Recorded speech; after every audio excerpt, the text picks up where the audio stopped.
Administração e Economia da América Portuguesa. Introdução. Durante mais de 3 séculos, o Brasil viveu sob o domínio de uma potência distante, uma terra moldada pela ambição, pela fé e pela exploração.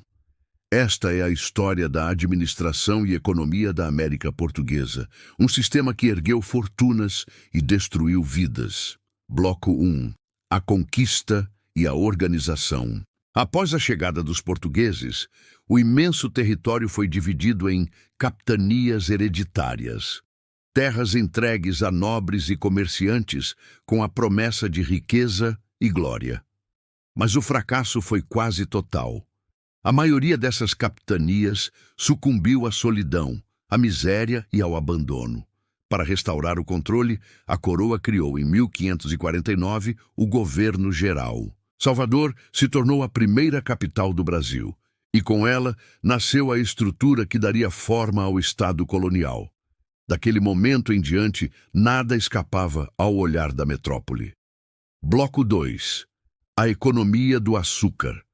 O ouro ainda dormia sob a terra, mas o verdadeiro tesouro do século XVI era outro, o açúcar.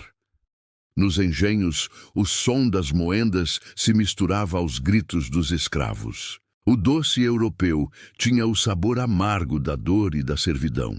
O sistema era conhecido como plantation. Grandes propriedades, trabalho escravo, monocultura e exportação. Enquanto o açúcar enriquecia Lisboa, o Brasil permanecia preso à dependência econômica. Era o começo de uma engrenagem que girava para poucos e esmagava milhões. Bloco 3. O trabalho compulsório. Antes da escravidão africana, veio a tentativa de escravizar os indígenas. Foram caçados, vendidos, humilhados. Alguns padres tentaram protegê-los, mas a cobiça dos colonos foi mais forte.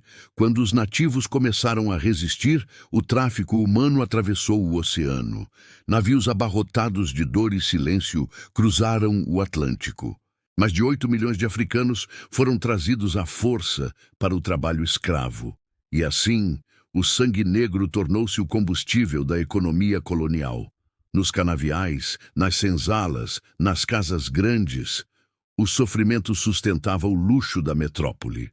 Bloco 4. O interior e a pecuária. Enquanto o litoral fervia com a cana-de-açúcar, o interior crescia em silêncio. A pecuária se espalhava pelos sertões, levando carne, couro e força para mover as rodas da colônia.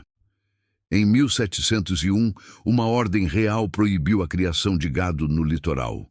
Foi essa decisão que empurrou os vaqueiros para o sertão. E sem saber, eles começaram a expandir o Brasil para dentro. A cada passo de um boi, nascia um novo caminho. A cada trilha aberta, a fronteira se alargava. Bloco 5. A crise do açúcar e as novas fronteiras. Mas toda riqueza tem um fim. O açúcar, que sustentava o império, começou a perder valor. Nas Antilhas, os holandeses produziam o mesmo produto, com mais técnica e a um preço menor. A economia da colônia entrou em colapso, e nas profundezas das montanhas de Minas, algo começou a brilhar. O ouro, a promessa de uma nova era, e com ela, o início de outro ciclo de ambição e dominação. Conclusão. A América Portuguesa foi um laboratório de poder, um território governado pela fé, pelo medo e pelo comércio. Entre a cruz e a espada, o açúcar e o sangue, nascia o embrião do que viria a ser o Brasil. Um país construído sobre a riqueza de poucos e o sacrifício de muitos. O passado não dorme. Ele apenas se esconde sob o brilho do ouro.